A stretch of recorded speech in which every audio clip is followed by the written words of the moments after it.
Les touristes viennent du monde entier pour admirer ces chefs-d'œuvre architecturaux de l'ère des pharaons. En 2022, ils étaient plus de 11 millions.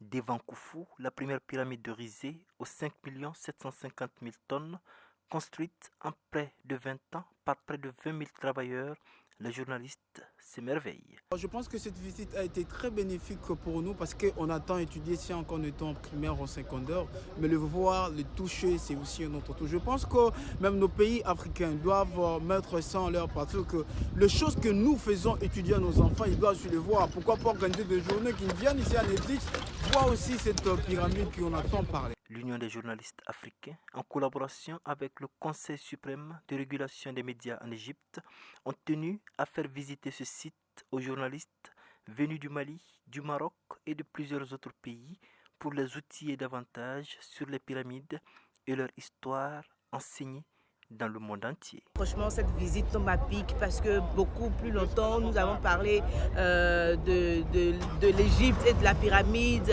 On aurait tellement voulu voir et aujourd'hui nous sommes là, c'est impressionnant, on adore. Une formation de jeunes journalistes africains qui sont issus d'une quinzaine de pays du continent. Nous avons eu des sessions dans les salles qui nous ont permis de toucher du doigt les défis du continent et les opportunités qui s'offrent aujourd'hui au continent pour y faire face. Aujourd'hui, comment est-ce qu'on peut changer le narratif sur le continent? Comment est-ce que les médias de différents pays peuvent travailler ensemble pour, n'est-ce pas, changer l'image du continent et peut-être entre autres thématiques que nous avions abordées. Mais à côté de cela, il y a eu des visites de terrain où nous avons pu nous rendre à Alexandrie, visiter le Vieux-Port. Et aujourd'hui, nous sommes à Gizeh, à 45 km du Caire, où nous avons pu voir de plus près les pyramides. Ces pyramides-là qui font partie de l'histoire de l'humanité, que beaucoup d'entre nous découvrons pour la première fois et qui en sommes émerveillés.